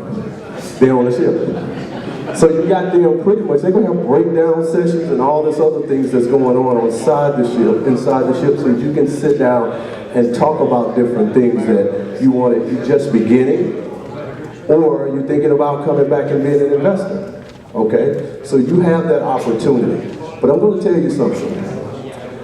It's going fast, okay? And we have a few more balconies left. I went out and acquired some more, but by the 15th of this month, next month, there won't be no more, and you have to wait till 2020 to get on the next one. So this is your opportunity to get on the cruise. If you have any questions, you can see me in the back. I'll answer any questions that you want. The ones who have signed up already, I've basically sent you all the information from your hotel accommodations all the way to where you would park at, okay, once you get there, and even to the point of coming back. What are some of the shows that's going to take you from Orlando to Cape Canaveral? So basically all I do is send everything to you, and all you do is pay your money. That's it. You don't have to do nothing else. I made it thinkless for you, okay? But the good thing about this also is that tonight only, well, today is the last day. If you planning on getting a drink package, they're doing a discount. Plus, if you planning on getting internet, they're doing a 30% discount for that. So tonight at 12 o'clock midnight, if any of you want to get your drink package, you need to get with me so I can show you how to do that. I just found that out today when I was going out there doing some other checking for somebody else. So the opportunity is there for you. If you want, you can come back and see me. I'll be in the back. I'll be here this evening. Thank you. We have a special treat tonight. National REIA is here. These are not business associates. These are representatives of National REIA. Nadine and Katrina. And they're going to tell you basically what they've got going on, but I understand it's a fabulous software program that'll make your real estate investing a whole lot easier. Available for a small extra fee to Georgia REIA members. So it's really more of a member benefit than anything else, okay? Thank you very much, we appreciate that. Good evening, Georgia REIA. How are you guys this evening? Fantastic, fantastic. I'm Katrina, I'm the affiliate manager with the National REIA. Let me know if I'm too close, too far. And a little bit closer? Ooh, okay. I'm Katrina. I'm the affiliate manager with the National REIA. And this is Nadine. She is our creative marketing director. We actually represent REI Pro. So here's the thing. Before we even get started with that, quick little show of hands of everybody who, thanks Rick, who sometimes you wake up in the morning and first thing you do is check the traffic for Atlanta. You put in an address in your GPS and you see all red, huh? Okay, that was us today. We had to come from the south side. And we were like, oh my gosh, how long is it gonna take us? Because the bottom line is that your time is important, and we think it is as well. So what if I tell you that you're able to snooze a little bit longer, stay out of traffic some, and still be able to efficiently work your real estate investing business. So if you'll allow me to introduce you to REI Pro.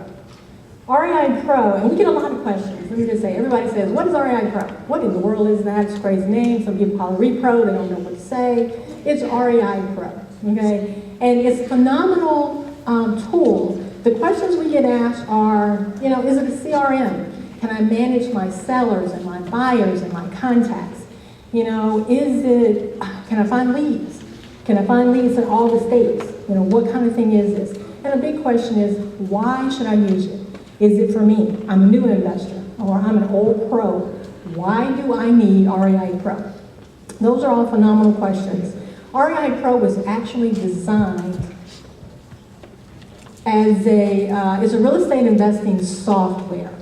And it works to allow you to simplify investing. Now you say, well, what exactly does that mean?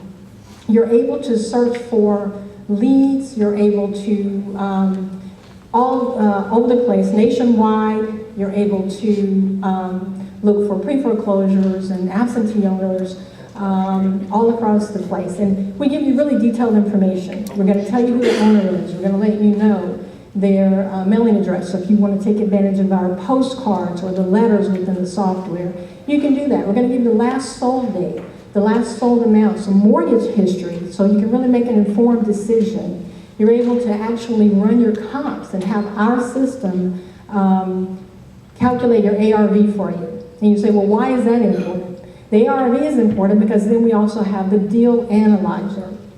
It's going to actually let you put in different strategies. The co-founders of this company, Chris Goff and Bo Manry, seasoned investors. They've done over 500 deals together. And they're really, really big on knowing and telling everybody that they talk to, you need to have more than one strategy when you are approaching your property owner, okay? So with the deal analyzer, you can say, well, I think I'm gonna sell it, I'm gonna purchase it, I'm gonna flip it, run those numbers and have an idea of what your net profit's gonna be and your return on investment. If you don't like the numbers, save the search. Then turn around and run it and say, well, if I hold on to it for a minute as a rental property, what does that look like? I do seller finance, lease options. So those types of strategies are all available and very important as investors that you're able to do that. Some of the other things that you can do with REI Pro, it's a phenomenal and very robust CRM, okay? So you can take your sellers, your buyers, your contacts, and manage them. You can set up appointments, follow-ups. If you have your own list of buyers and sellers and contacts, you can actually pull them into the system and let that work for you. You're able to sync your Google Calendar, all right? Something that's really important that we like are phone scripts, okay? For a lot of you new investors, a little bit afraid to call and contact the owners. I don't know what to say, I'm a little bit scared. Okay, the system is designed to give you everything you need, the questions that you need to ask, help you set up your appointments. You have your Google Calendar so that you can see exactly what you need to do. It's going to pop up your reminders for you, which is a phenomenal thing. Now, those of you that are a little bit seasoned, you've got some virtual assistants here that are making those calls for you. You can actually have them entered as a user on the account. And so they can actually go in, make those phone calls for you, and you can customize the script and tell them what you want them to ask so that you're qualifying, you know, the people that you're dealing with, which is really good. A lot of the other things that you can do here is we've integrated with over 1,000 different apps. And so if any of you are familiar with Zapier, for example, Zapier is a phenomenal tool. You're able to take that and, you know, connect your REI Pro account with like Google Sheets or MailChimp or Podio, just to name more, CallRail, different ones. That's a great way to be able to, you know, have a little more activity or things that you might want to do that are a little bit outside of REI Pro. Your contracts, your forms are already there. You're able to do skip tracing, which is a phenomenal thing, and do free phone number searches. So you're able to make those calls and reach out. If you don't want to reach out that way, we got direct mail. Do your postcards, do your letters, and you can actually follow up and scrub your list for you. So, you know, as a whole, REI Pro offers a lot. Now, I know a lot of you are sitting here saying, well, okay, that all sounds great, you know, but does it work for me? I'm brand spanking new. I don't know what to do. REI Pro is designed actually for new investors as well as seasoned. All right, the new investors don't know what to do. hold my hand, help me, tell me what to do next. It has a workflow that has 10 steps. And the great thing is it tells you, okay, here's what to do. Go look for your leads. And then there's videos in there step by step by the co-founders that say, this is how you search for an absentee owner lead. This is what you're looking for. This is the potential equity. And you know exactly what to do. Here's how you go and look for the phone numbers. Here's how you make an offer within the software. This is what you need to do to send out emails, or how do I set up a direct mail? How do I send out postcards and letters? I don't know. It's great for the new investor, all right, because it tells them exactly what they need to do there. And then we have a phenomenal customer support department to answer any of your questions. We're in the office Monday through Friday, 9 to 5. Chat with us, call us, email us, and say, I'm not quite sure what I'm doing. And we can talk with you about anything pertaining to REI Pro in terms of the system. Now, another great thing for the seasoned investors that are out here doing this, I know what I'm doing, I'm a pro. Why do I need to use REI Pro? Well, you still need to be able to connect the dots, right? You still need to be able to have that educational value. Learning about the strategies is important. And so within REI Pro, you've got the education center where you've got, again, Chris Goff, Bo Mary, where these are, seasoned investors that they're giving you their words of wisdom. Basically, it's like having a coach without having to pay for a coach. They're giving you videos on seller financing and even the tidbits of tips of the day, tips of the week. How are you doing driving for dollars? What does that look like? How do you do creative financing without some money? All of that is vital. So as a seasoned investor, I think that is, REI Pro has a lot to offer you there. Another reason to really get involved with REI Pro, again, you guys are affiliates with the National RIA. So what does that give you? Benefits, okay? You get a discounted rate with REI Pro. All right, so we have a special website here for you guys set up, myreipro.com/nationalria. The wonderful thing about that is we offer discounted rates. We have 3 different plans to choose from. You can get REI Pro for as low as $47 a month if you choose a yearly plan. All right, that's a huge discount. And you might as well take advantage of it because everybody gets a free 14-day trial. You get full access during that trial. So you can really kick the can, kick the tires, see what you think, and give it a shot. Now, we are in the back here. Nadine and I are over here on the side. We can answer any questions that you've got. Please feel free to come by and see us.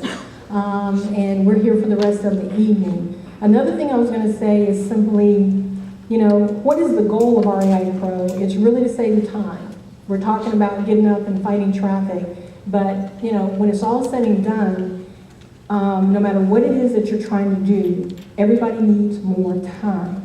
And so when you're looking at REI Pro and what does this have to offer, we've made it convenient. We put it all in one place so you can do all these different things so that you can really manage your real estate investing business. Thank you guys. We appreciate you coming and thanks for having us.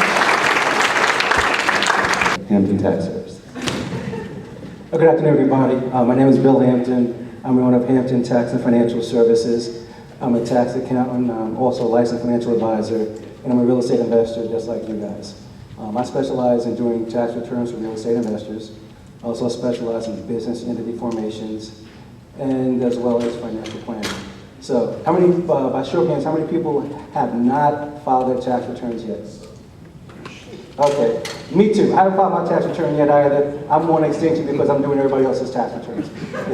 If you haven't filed your tax return yet, please come and see me. I can definitely help you out.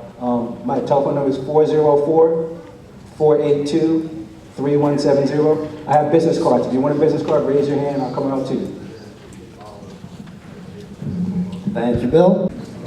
I am Sherry Aldridge with Auction.com. I have Mr. Michael McMillan in the back with me. We are the largest online real estate marketplace for sales foreclosures and bank-owned property at the courthouse steps. Bank-owned property online and the foreclosures at the courthouse steps the first Tuesday of the month. I am here to invite you out to a breakfast briefing this coming Saturday, where we're gonna go over the process of how to find the foreclosures and the bank-owned properties through auction.com. We're gonna give you tips on researching and doing your due diligence and what to expect at the live foreclosure auction. We're also hiring for auction support team to work the foreclosures at the courthouse steps on the first Tuesday of the month. So if you're interested, come see us at the table in the back. You can also sign up for the breakfast briefing with us, and we'll be here to answer any questions that you may have. You want to sign up for a free online account, because that's how you're going to be able to find those properties and find those deals, okay? So again, Sherry Aldridge and Michael McMillan will be in the back to answer your questions. Insurance, it's all about peace of mind. It's all about protection. Do you have enough liability? Do you have a company that's going to support you quickly in a claim? Do you lose sleep after you build a portfolio, or maybe even get your first, buy and hold, and worry about what if something happens while I'm rehabbing it? These are all the things that you get with proper insurance, okay? So American Family Insurance is a mutual company. They're owned by the insurers. So you'll be an owner of American Family by having policies with us. You get amazing claim service because of that. Think about it. You're an owner. You're treated like an owner. You get $2 million liability for every landlord policy you have. You get discounts for every 5 that you put with us. 12 months loss of use, medical. Some people don't sue, most do. And on the personal side, our rates when you bundle, you get an umbrella in your home, in your autos. It's hard to beat us. It's hard to beat us when you put those products together in the bundle. And you should have a personal liability umbrella, and I'm sure the guys will teach you or tell you about it on the panel as well, that hey, it's not just about protecting your portfolio and your buy and holds with millions of dollars in liability, but it's also that personal auto accident that you have, or if they break the corporate veil or break the veil of your liability on the business side, then you want to protect yourself on the personal side. So does everybody in here have a personal liability umbrella? Good, very good. And if you're over 50 at State Farm, the price is $92 for $1 million. It's unheard of. If you're under 50, it's about $142 for $1 million umbrella. That just gives you a taste of the great pricing that American Family has, and when you work as a mutual company instead of a massive for-profit on the New York Stock Exchange type company. Thank you, American Family Insurance. That's up for our VAs. Can we give them a hand?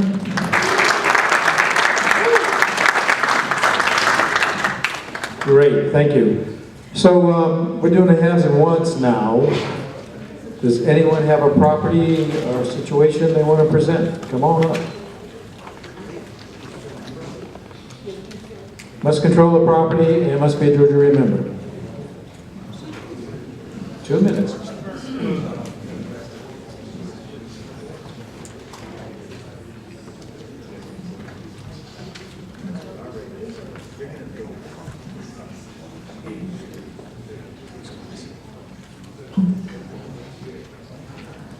All right, so I presently have a property in the zip code of 30122, which is Lithia Springs. It's a 3-bedroom, 1.5 bath. It's 1,218 square feet. It was built in 1955. It was fully renovated and updated in 2014.